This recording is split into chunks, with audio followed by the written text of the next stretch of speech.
Welcome to Clear Mountain. So we had the wonderful opportunity to speak with and have a conversation with Jack Kornfield. The conversation was about an hour and 50 minutes, so we split it into two. We've already aired the other one, and you can find a link to that in the description and at the end. And in this particular segment, we have a deep dive. Jack gives basically a potted description of the 55-plus year history of his and Joseph Goldstein, Sharon Salzberg's work in translating and interpreting Theravada Buddhism from Southeast Asia, where they first encountered it, and have transplanted it into America. So a real deep and fascinating history that we encounter in this session. It's not one of our traditional conversations because it's really Jack giving a chance to kind of trust us with a bit of a description of his legacy and much of the Dharma he has helped usher into being here. And yet it was such a rich narrative and so key to how so many of us came to the Dharma. We are really honored and happy to be able to actually host this conversation on the channel. It's true. So for those of you who don't yet know Jack Kornfield, just read a quick bio. So Jack Kornfield is a pioneering force in bringing Theravada Buddhism and mindfulness more broadly to the West.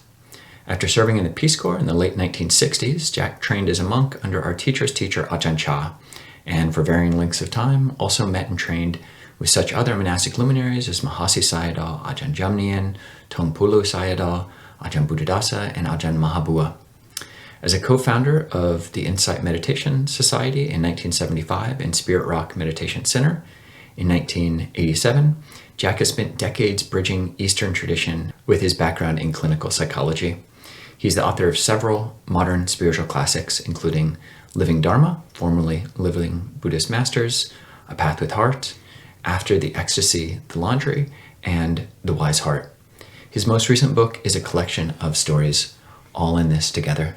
So definitely hope you enjoy the conversation and the broader narrative. And there may even be a third part down the road. Be on the lookout.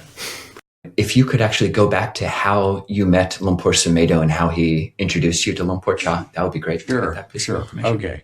Yeah, because I could go in terms of talking with you gentlemen, you venerables. I could go back in my personal history and my Buddhist history, or I could fast forward, as you said, to 50 years later.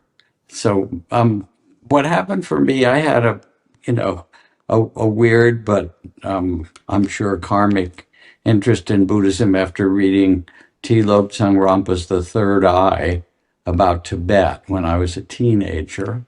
He was a plumber in London who fell out of a tree and switched consciousness with a Tibetan Lama and wrote all these kind of exciting Tibetan tales that may or may not be true. Anyway, and I went to Dartmouth College, Ivy League education, going to go to medical school, and then this guy, Dr. Wing Sit Chan, who was reasonably old then, came up from Harvard and sat cross-legged on the desk and started to teach about Asian studies. And when he began to talk about Buddhism, the shorthand, he said, well, and the essence in Buddhist teaching is that there's suffering. I kind of leaned forward. I'd had plenty of suffering in my family of origin, quite a lot, actually, because my father was violent and abusive and paranoid, along with being a brilliant scientist. Anyway, there are causes and there's a path to the end of suffering. And I go, ooh, this is even better than organic chemistry. How do I learn more? And I ended up majoring in Asian studies, and then being a hippie, taking my share of LSD, going out to the Summer of Love and Haight-Ashbury, which is an initiation. And not wanting to go and fight in the U.S.-Vietnam War, which was happening, they were drafting everyone, I decided to go in the Peace Corps. I'd rather go help people than shoot at them. And I asked them to send me to a Buddhist country, which they did. And then I asked them to send me to as remote a place as they could. Joseph Goldstein, my beloved dear colleague and friend, he was at the Royal Preparatory Academy right next to the Royal Palace in Bangkok, and it suited him perfectly. And I said, send me, someplace more remote and interesting. So I was in the northeast in the Nakhon Phanom and Sakonakorn province, which are adjacent to Ubon province. I have lots of stories from those days. But anyway, I was in the office of the regional health where I was working, and my colleagues knew I was interested in Buddhism, and they said, there's a Western monk in the province on top of this little mountain. And I said, great, let's get a Jeep. And we drove up on the, it was still dirt, laterite roads mostly, and got to the bottom of Pupek, which was, mountain. It's like 1,500 feet, 2,000, not that. Anyway, and went up these, what seemed like it was at least 1,000 steps, maybe more to get to the top. And there was this old temple ruin from the Khmer Cambodian Empire, from Angkor Wat, that's dotted around all in that geographic area. And there were a couple of wooden huts up there in the ruins. One had a Thai monk who was more senior, and then there was this big white guy sitting there on the porch in robes. And I walked up and introduced myself.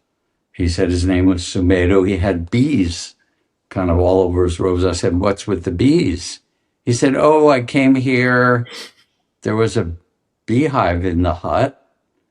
And then I looked, I said, well, it's sort of up near the ceiling. I used the bottom part. Maybe we can share. So that's what we've been doing. And I knew I'd met a pretty weird guy right away, which was much more interesting. Anyway, so we talked. He'd just come out of the Peace Corps and done a year as a samanera doing a silent retreat. And then he said, I found a really good teacher, this guy Ajahn Chah, who doesn't treat you special the way they would most Westerners in Thailand in the 60s at that point. And I said, cool, I'm looking for a teacher. So I got my colleagues to drive me down to Ubon in a Jeep a few times to meet Ajahn Chah. Sumedho wasn't there a couple of times I visited. I liked it a lot.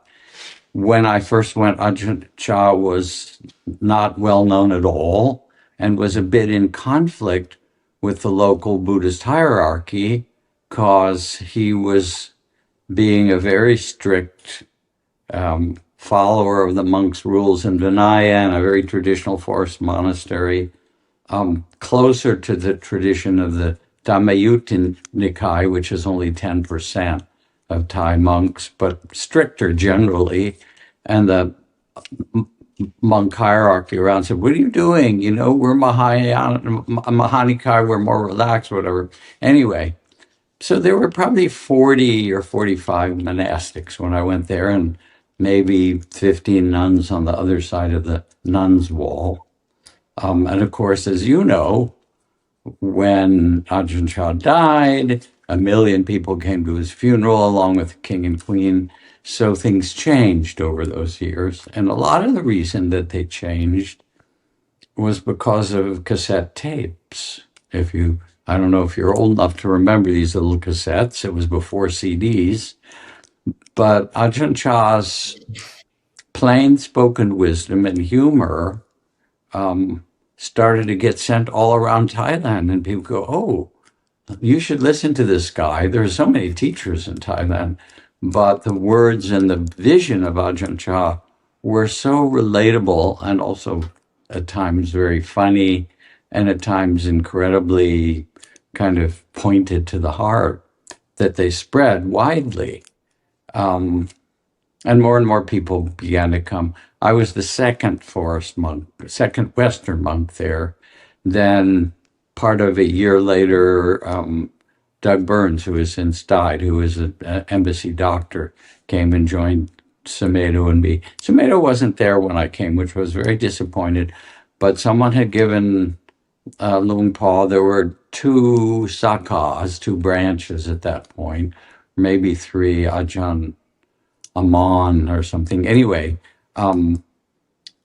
someone had given this little mountain in a bit further north in the province to have a temple, and I'll think of its name in a second. And then the lay people said, Tam Sangpat, right, the cave of the diamond light or something like that. And the local people said it'd be too hard to put a road there. It was too steep or whatever. And Luang Por said, well, let's go check it out.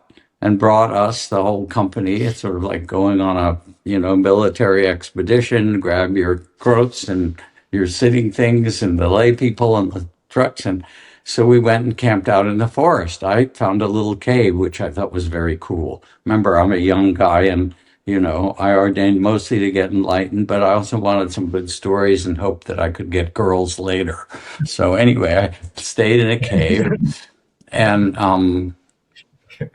of course, Luang Por found a way up the mountain, and we were, as monks, couldn't dig, but we could move stones and help. And then I remember it was really cold. And we were going out on alms round, in the morning. It was freezing, and I put my towel underneath my cotton robes, and I was still shivering. And I'm following Ajahn Chah. We get to the village, and in his usual way, and the Lao language is such a very simple and direct language, he just said, "Now, ba," which means, "Are you cold?" Right? He said, "Cold, huh?" And I said, "Freezing." And he smiled and he said, "Well, this is as cold as it gets." And he laughed. And it was something very reassuring about that it wasn't going to get any worse. It was like when I got sick with malaria and he came and he said, "Kai Ba, are you sick?" I said, "How wretched." He said, "Yeah, we've all had it. Don't worry about it." But anyway, so I stayed there for a while and I learned he still is really probably the wisest person and the most important teacher in my life. And I had those, not only the times that I described ordaining, but in between, I went back to Asia a number of times and visited Wat Pho Pong. I brought Ram Dass to Wat Pho Pong to meet Ajahn Chah. One of his first things, we were there with a small group, Joseph Goldstein, and he looked at and then he said, "Who's the old guy you brought with you?" Ram Dass was like 10 years older than us with a little gray hair. He immediately kind of singled him out and started to mess with him as he could with people. Anyhow, eventually I came back to the US because I missed things and I didn't want to spend my life as a monk, even though I loved being a monastic. And I didn't know what to do. What do you do?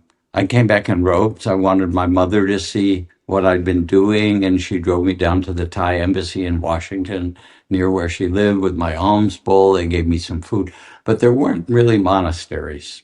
There was one Sri Lankan place that was just started, and I got put on a train up to Boston and stayed with my brother and realized that no monastery, I'd have to disrobe. It was no proper way to live as a monk. But there weren't any temples, but there was one in the Boston Museum of Art.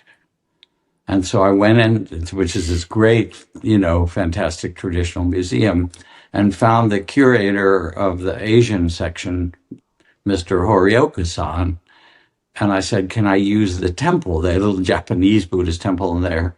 And I was in monk's robes. He said, "Okay, I need a ceremony." So I brought some people and I did my disrobing and I cried. You haven't come to that yet, and maybe you never will, although who knows. But because there is something so simple and pure and beautiful about living a monk's life. And it's partly what you get to do for yourself. I mean, you go through all your stuff and you have your own mind, which is, as my dear friend Annie Lamott says, my mind is like a bad neighborhood. I try not to go there alone, right? So you have community to help you. But you represent something outwardly of a life of simplicity and devotion and purity, and it affects you. It's who you are in some way. So I could feel I was leaving that behind. And then what do? I went back to graduate school because what do you learn to do? You learn to be a student. And psychology, you figure out what happened to me. Maybe they can help.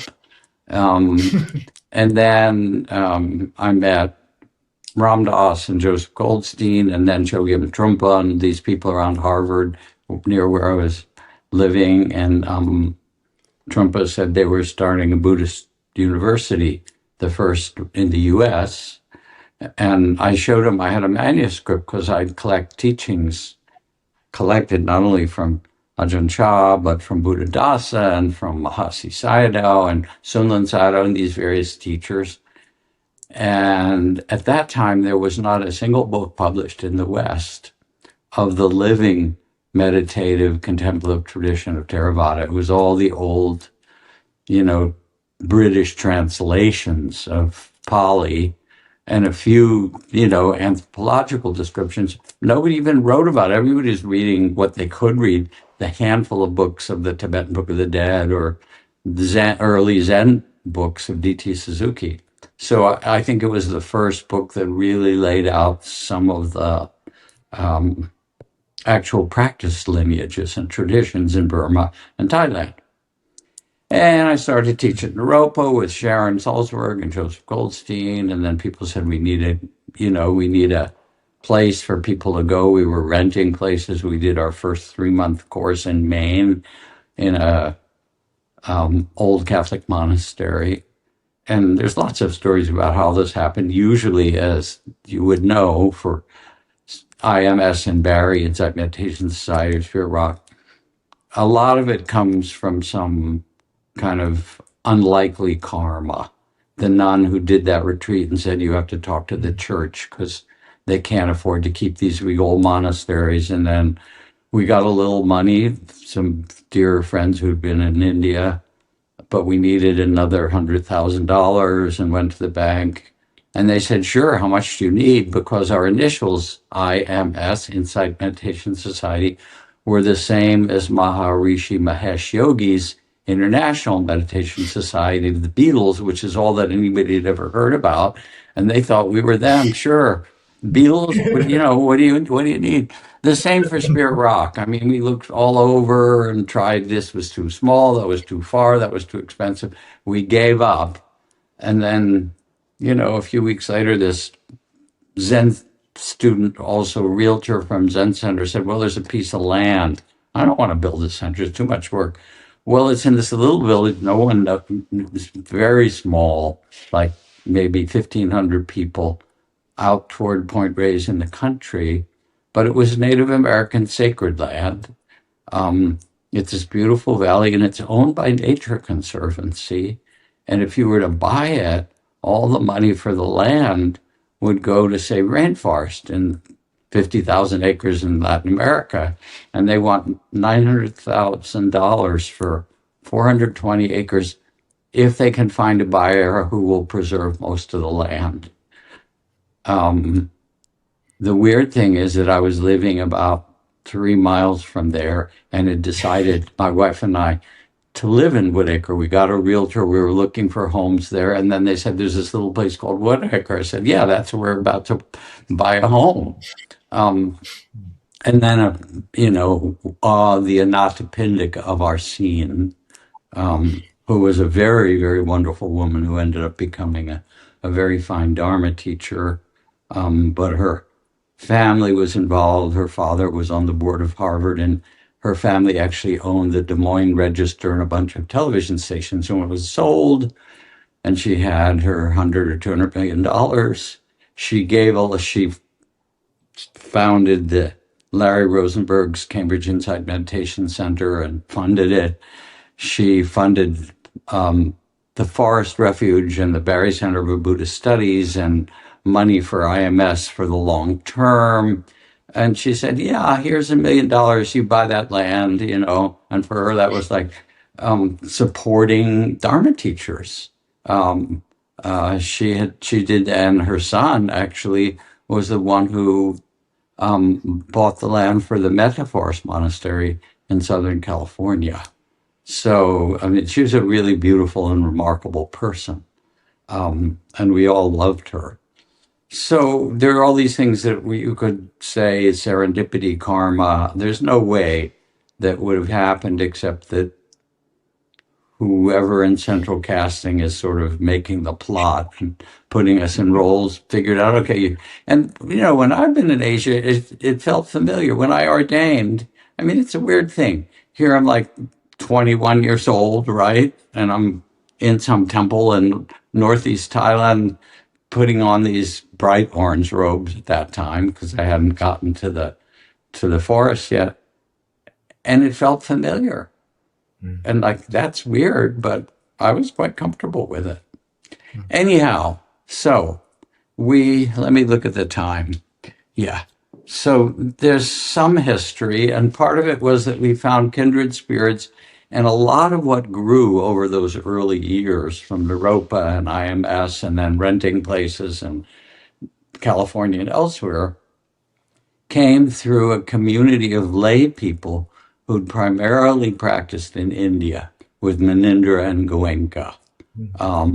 Theravada practices coming out of Burma, but you couldn't go to Burma very easily.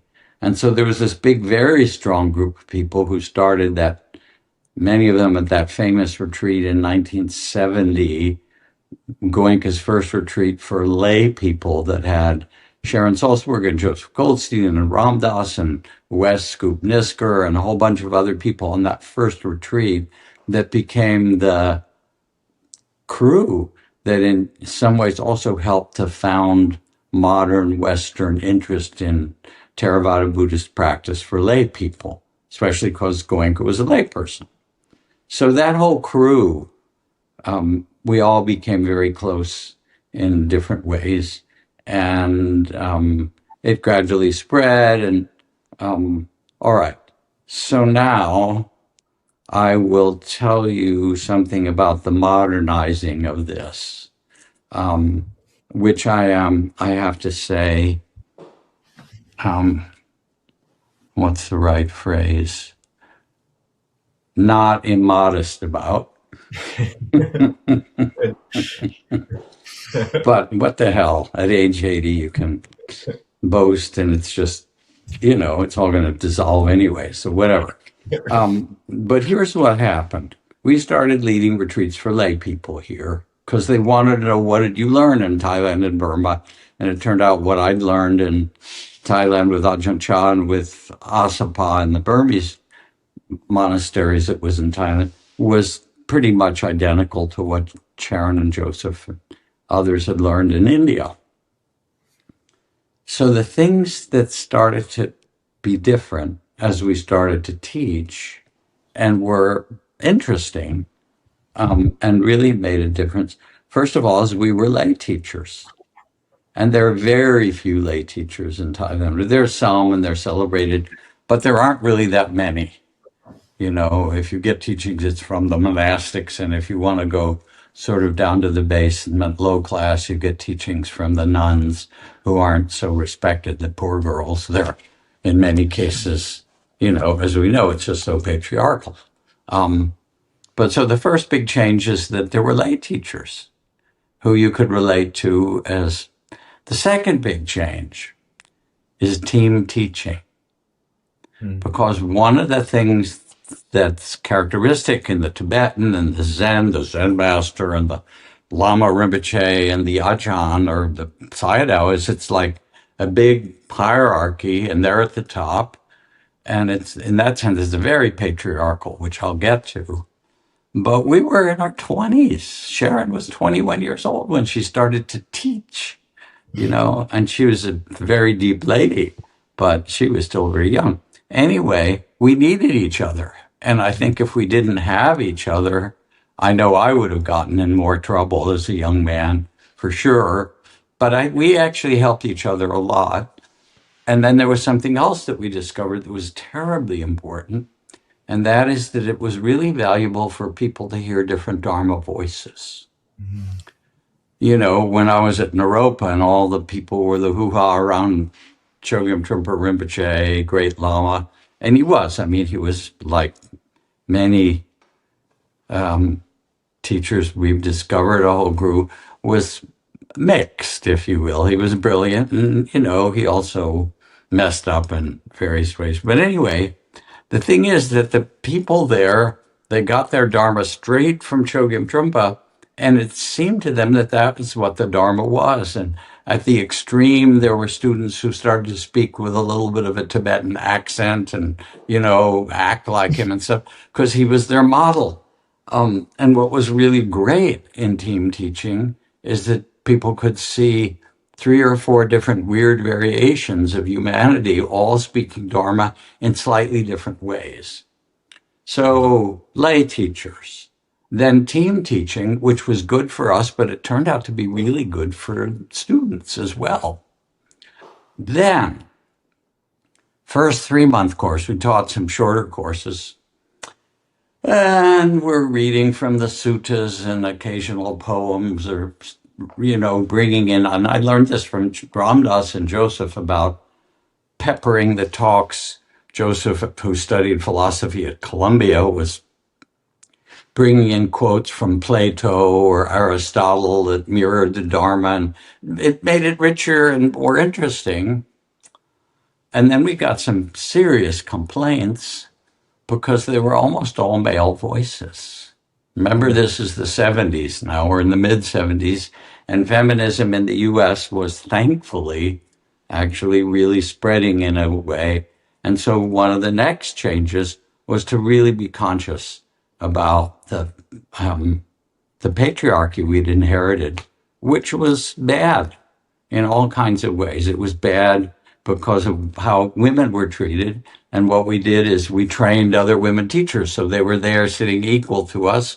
But we also brought in the whole perspective of the feminine, and not just because the patriarchal style, and Forest Monastery has a lot of it, is sort of the cowboy style Dharma. You ride out in the forest and the range and you overcome the tigers and you sit all night on the stone floor and you don't move and you triumph, A meal a day. you grit your teeth, a meal a day, what the hell, right? Which was, I mean, it's a beautiful way for young people to get an initiation, basically, and it can be a gorgeous way of life if it fits you for longer, but it was not really terribly helpful for a lot of the people in the West.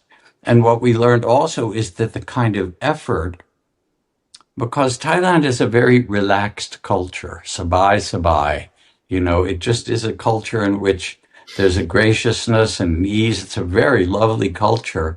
And so the teachers are like, sit up, you got to do this. You can't just sit back, right? You've got to take control, like the Buddha said, and direct your mind like the Fletcher, straightens the arrow and move the water in the fields and do it all. And there's this great emphasis on effort and, taming. And that was terrible for most people. Not everybody. I can't be globalized because for some people they needed it. But what we discovered is that there was a tremendous amount of striving, self-judgment, and self-hatred. And so another huge thing that we did was to bring metta practice, which was there, but really bring it more together with the practice of mindfulness in some important way. Sharon had the letters on top of IMS from the old Fathers of the Blessed Sacrament turned around so it would read metta. But we learned that there was a different kind of effort that was needed. And it wasn't the effort of striving because that tied people in knots and a lot of judgment. It was the effort to be present, to be where you were, to accept it, to open, to find freedom where you were, which is a lot more Ajahn Chah style anyway, in terms of the essence of Dharma, even though he had the whole effort thing. But it was to be where you were. We married that with the Burmese Mahasi Sayadaw and Uma Kin and Sunlun, kind of progressive stuff. When I came back to Wat Pah Pong after that year and a third in silence at this Burmese monastery and told Luang Por Chah about, the insights and things that I'd seen and all that stuff, he smiled, he listened, he said, great. He said, yeah, okay. Now where's your practice? It was not like, okay, you accomplished, you attained, but and another point, he said something else to let go of, isn't it? That was it. It wasn't about grasping, it's either you're here where you are or you're not. So we somehow melded the systematic deep practices because Ajahn Chah was not a very good meditation teacher because he wasn't that interested in it. Yeah, if you were doing intensive concentration there somewhat, and you could start to do jhana practice, he would help you a little bit, but he had very, very little emphasis in it. His emphasis was to quiet your mind, open your heart, and notice whether you were suffering and causing suffering or whether you were free. It wasn't that far from a good Dzogchen practice. And we know from the way Ajahn Chah describes his meeting with Ajahn Mun, that's very famous, all the experiences he'd had in the forest. And Mun said, Chah, you missed the point. Who's the happening? Turn your attention back. Be the one who knows, be the awareness. It's not very different than the great Dzogchen masters and teachings. So we kind of put the two together in some fashion or other. And another thing that we did was to invite lots of other teachers. So we brought Mahasi Sayadaw to America, which was kind of wild, right? And we brought Lung Pa with other people to the U.S., Ajahn Chah. And we or others brought Tampulu Sayadaw, who came and taught for a while. We brought Manindra. We brought Deepama, this wonderful Indian, very powerful meditator and sage and so forth. We brought a whole bunch of our teachers so our students could see it. So, all right. And that also helped because they would hear the different voices. I remember because we had at IMS, we had a visit from the 16th Karmapa. We had the Dalai Lama come very early too. And here we put a throne in for him a little bit in the retreat hall, and he's sitting up there, and we're all sitting there. And it happened to be here that Manindra and Deepama and a few Indian teachers were there with us, and the hall of students. And the 16th Karmapa was a very powerful presence. And he came and kind of wondered, well, what's he going to teach here? And he taught the Four Noble Truths. I think he knew he was in, Theravada territory. And I remember when I first came back and went to a lecture by Chogyam Trungpa in 1972, he was going on and on about Vajrayana and the transformation of energies and freedom. And I raised my hand. I said, are you saying that you Tibetans have something beyond the Four Noble Truths? I was a little annoyed with him. And he laughed. He said, no, it's all in the Four Noble Truths. So that's what the Karmapa taught. And it was being translated from Tibetan into English by a translator. And then next to me, it was being translated by Deepa Ma's daughter, Deepa, from English into Bengali. And at one point, she turns and she says, he's a Buddhist, with a big surprise. She had been living in Bodh Gaya part of each year, surrounded by all these Tibetans and Tibetan temples, but they didn't speak the same language. They had no idea. And as an aside, one of the things, so then here's some other things that we got involved in. I started to have teachers come together and talk to each other. And I convened a series of teacher meetings for almost 50 years, starting at IMS with our teachers and teachers that we knew. And there was, because I'd also trained as a psychologist, I wanted us to have an understanding that there are ways that we can listen to each other, because mostly in Thailand and Burma, or a lot, there is considerable, if I'm nice, there's like disdain from one teacher to another. And their students are worse. My teacher has a real right Buddhist, whatever, and you guys are low class. And you see it all over. And even within the same tradition, who are the really enlightened Ajahn Chah disciples and who are sort of like, they started a temple because they couldn't make it, at the main place or whatever. There's so much judgment and comparison. So I said, we need to talk to each other. And I started that. And then over the course of these years, hosted and brought together teachers with the Dalai Lama and Dharamsala and big meetings here in the U.S.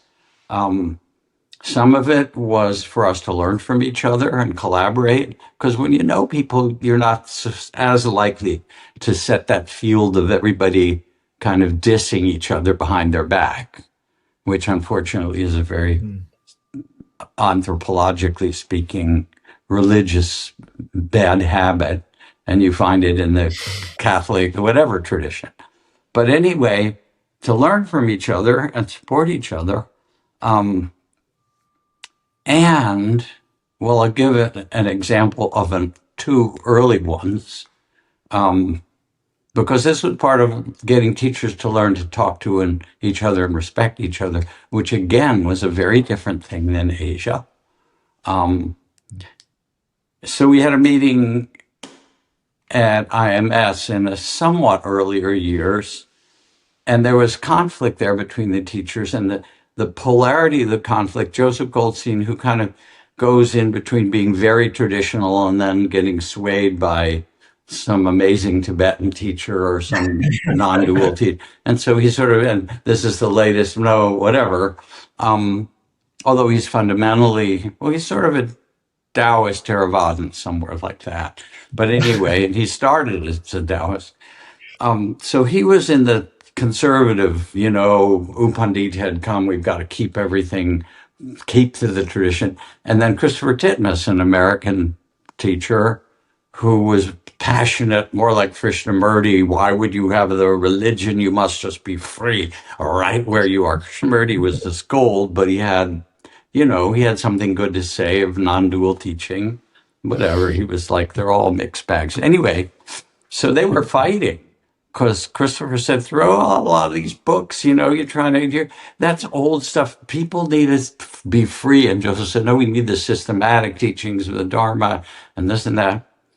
And our psychiatrist, Robert Hall, who became a teacher and was a good friend, who was helping run these meetings, helping me, he sent Christopher out of the room. He said, would you please leave for about 15 minutes, 10 minutes, let us talk, and just go take a walk. And then Robert said, now that he's gone, how do you all feel? And most of us, me too, said, well, more relaxed, because he's a flamethrower and he's a rebel, he pushes the edge. And then Rob said, so if he weren't here at all, how would that affect you? And I said, well, without that, I would probably be more creative in my teaching. I would stretch the envelope, maybe be a bit more non-dual, but he's covering that, and people said, yeah, we'd be more relaxed, but we'd be missing something because it was so alive. Then he sent Joseph out. Okay, how would it be without, Joseph, we love him. He's the pillar of the community. And I said, well, if Joseph wasn't here, I would teach more traditionally. But because he's covered the base, I can also be more creative in some ways. And it became very clear that we were not in opposition. We were part of a mandala that was complementing each other. And in fact, most every religious tradition, they're the conservators, keep it, don't lose what, Jesus or Buddha or your grandmother or whatever said. And the ones who said, yeah, but we have to make it work now in the modern world. And then I said to the group, I said, as it's told, right after the Buddha died, there was a big fight among the followers because the Buddha said before he died that you could abolish the minor rules. But he didn't say which ones. And then there were these groups of people, the ones that said, well, since he didn't say which, we better keep them all. And those said, no, we can adapt them. They became the Mahayanas or whatever. I said, and they fought about it. And then I paused and I said, and we are those people born again continuing the argument, right? Because it felt that way a little bit. Anyway, so those kind of meetings, we also had meetings because of the bad behavior of teachers. And being in, Dharamsala with the Dalai Lama, with the lamas and mamas and swamis and whatever, and saying, here's what's happening, what do we do with this? Dalai Lama was sympathetic, but not as strong as you might have wished. I love that he's like as cool as you get. He's fantastic. And we've had a fight or two, and that's okay. But those kind of meetings were really important in some way because they upheld the movement to dismantling the patriarchy in the West somewhat. Because a lot of the misuse wasn't all, it was financial stuff. Primarily was the male teachers feeling like that it was purview to have a nice harem or whatever, however you want to describe it, or misusing their roles in some fashion. And other things like it too. We just needed to talk together. But we also needed to talk together about how can we hold the tradition and how can we also adapt it. And the obvious answer is it's not any individual's role. It's a collective project, and you find the part that you can contribute. It helps to appreciate that rather than to, get in conflict because they're not like you, because they won't be like you. Okay, other changes. So, lay teachers, we happily rewrote or wrote for lay people the precepts for teachers. And we have a whole process for an ethics council that's built on the monastic, coming together for pavarana and coming together to recite vows and to, make amends and things like that. So we built that for lay people. We built that for our community as we saw things happening. And it became a model because the Zen and Tibetan tradition didn't have anything like that. They taught ethics, but it was, said, no. And they began to learn and in many cases copied it, which has been very helpful. So we did that. What also made a difference is that from early on, because I'd gone to graduate school as a psychologist, and we'd be teaching, and Joseph and Sharon say, you have to talk to this student. We don't know what to do. And it was somebody who was freaking out. It probably came with a lot of trauma to start with. And so we began to bring in the best tools of Western psychotherapy, which complement Dharma. And they're really like a paired practice where someone sits with you and helps you deal with your crazy mind or your trauma or your whatever with you with mindfulness and compassion stuff. It's not really off the radar. But in the early years, I was criticized a lot. I haven't had that much criticism to my face, I have to say. I think because I played it a little bit cool. Trudy would say, you protect your reputation, and I think it's true. But anyway, but I hear it in the bushes. It's out there. I'm saying, oh, God, therapy. They're watering down the Dharma. We'll talk about that in a minute. It's not. And in those days, it was like, and you've heard it from Theravada, but also Zen and Tibetan, like, if you do your Zen practice, and go through it all and answer your koans, or if you do your Vajrayana practice and whatever, it takes care of everything. Why would you go to a therapist? Stupid. Dharma takes care of everything. They didn't understand the meaning of the word Dharma, since Dharma is broader than that. And now, as we've built in a much more clear understanding of trauma, of history, how to deal with that, with the tools of compassion and mindfulness and so forth. Now I could give you the names of the therapists of most of these lamas and mamas and swamis. They all found out they needed it. So that changed in the 50 years as well. One of the things early on, we had a big teachers meeting in England at Sharpham, and, again, teachers of the insight meditation tradition. And we came back, and there was a question, would we have branches of Insight Meditation Society? And I remember us talking about it. Joseph said, maybe I'll be the Pope, or, you, Jack, can have the Cardinal or whatever. And then we decided, I think quite wisely, that we didn't want to build a church with branches, which has its own problems. but rather we wanted to foster people to build in their own community. And if they wanted, they could come back from further training or things like that. But I think it was a very wise decision. I mean, a lot of our decisions, part of it was, it's not exactly laziness, but we could see the trouble of trying to build a big global organization, and it wasn't just the psychological weight of it, but also it, it inhibits people. It's got all kinds of problems.